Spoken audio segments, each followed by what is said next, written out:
Hello guys, আসসালামু আলাইকুম। আমি ইয়াসিন আরফাত খান, ওয়েলকাম অ্যানাদার ব্লগ। এখন আমি আছি দোহা জেদ্দিত মেট্রো রেল স্টেশন। সবাইকে স্বাগতম। যাইতেছি হামাদ ইন্টারন্যাশনাল এয়ারপোর্ট, আমি আর আমার ভাইরা মিলে একসাথে। বাংলাদেশ থেকে এক ভাই আসতেছে, তাকে রিসিভ করতে যাইতেছি এয়ারপোর্টে। এখন বাজে রাত 9:30 আর কিছুক্ষণের মধ্যে মেট্রো রেল উঠবো। আমরা তিনজন মিলে যাইতেছি এয়ারপোর্টে। যাত্রা শুরু করার আগে প্রত্যেকটা কার্ডে ব্যালেন্সটা চেক করে নিলাম, কিন্তু দুঃখজনক বিষয় হলো তিনজনের কার্ডে পুরো 0 ব্যালেন্স।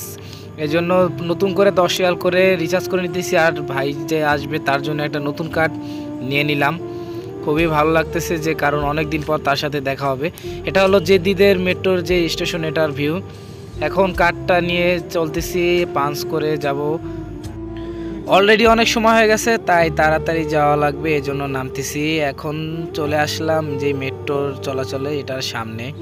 আমার পিছনে দেখতেছেন যে পুরো ভিউটা। মেট্রোর জন্য এখন ওয়েট করতেছি যে কখন আসবে। টাইম উপরে দেখলাম 5 মিনিট সময় লাগবে। এখন আছি দোহা জেদ্দিত মেট্রো রেল স্টেশন।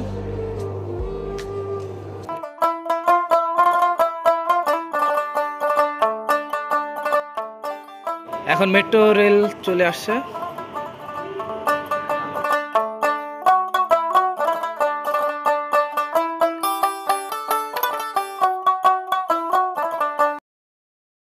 চলে আসলাম এখন হামাদ ইন্টারন্যাশনাল এয়ারপোর্টে। মেট্রো রেল থেকে মাত্র নামছি, আর এই হলো এয়ারপোর্টের যে মেট্রো রেল স্টেশনটা। এখান থেকে নেমে এখন টার্মিনাল যেটা হাতের এই দিক, এখানে যাব। মেট্রো রেল থেকে নামার পর অনেকক্ষণ যাবৎ হাঁটতেছি, কিন্তু ভালো লাগতেছে না। ওদিকে বিমান ল্যান্ড করার টাইম হয়ে গেছে। সো ভাবলাম হাতে মোবাইল আছে যখন, একটা ভিডিও করে ফেলি আপনাদেরকে দেখানোর জন্য। এখন যেই ভিউটা দেখতেছেন এটা হলো রাতের ভিউটা।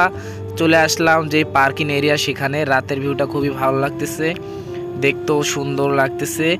এই মধ্যে চলে আসলাম এয়ারপোর্টের ভিতরে, যেখানে রিসিভ করে সবাইকে।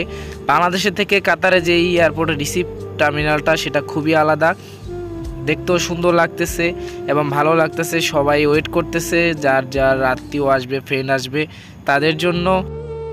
অনেকক্ষণ ওয়েট করার পর রিসিভ করে ফেললাম ভাইকে। এখন তাকে দেখে মনে হইতেছে যে মনটা খুবই খারাপ।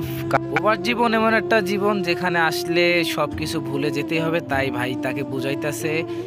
সো গাইজ, ভাইকে রিসিভ করার পর এখন আবার মেট্রো স্টেশনে চলে আসছি। সবাই মেট্রো রেলে উঠে পড়লাম, আর এখন উদ্দেশ্য হলো আবার সেই দোহা জেদ্দিত চিরচেনা জায়গা। সো গাইজ, সবাই ভালো থাকবেন এবং দোয়া রাখবেন।